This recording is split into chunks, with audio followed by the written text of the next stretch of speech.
तो ऐसा है कि अगर हार्ट में ब्लॉकेज बन रहा है, तो हमें कुछ ऐसे लक्षण दिखाई देते हैं, जो हमें समझने चाहिए? और क्या ये लक्षण औरतों में और मर्दों में अलग-अलग होते हैं या सेम होते हैं?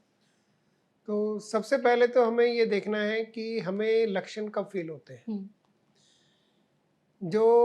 जिसको हम बोलते हैं एंजाइना, ठीक है। कि जब हम कोई काम करते हुँ, हुँ, हैं, सीढ़ियाँ चढ़ रहे हैं, फ़ास्ट वॉकिंग कर रहे हैं या कुछ एक्सरसाइज़ करने लगे या घर का कुछ और या ऑफ़िस में कुछ हैवी वर्क करने लगे, करने लगे। तब हमें चेस्ट में डिस्कम्फ़र्ट होने लगता है। हुँ, और फिर आपने बंद किया, 2-4 मिनट रेस्ट किया, वो ठीक हो गया। ठीक हो गया। इसको बोलते हैं, ये क्रोनिक कंडीशन है, स्लो कंडीशन है, इसको बोलते हैं angina, okay, chest discomfort, pain और व्हाटएवर यू से।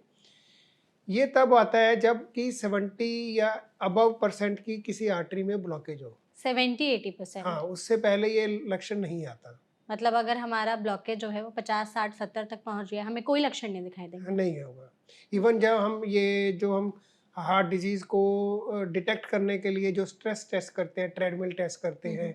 या स्ट्रेस इको करते हैं, ये उसमें भी नहीं पॉज़िटिव आएगा। ये अच्छा, उसमें भी नेगेटिव ही रहेगा। क्योंकि जो हमारी आर्टरीज़ हैं, उनमें इतना रिज़र्व होता है, नेचुरल रिज़र्व होता है कि वो उसकी ब्लड सप्लाई को वो कंप्लीट कर लेते हैं, ओके। ओके, टैकल कर लेते हुँ, हैं। फिर दूसरा है कि हार्ट अटैक।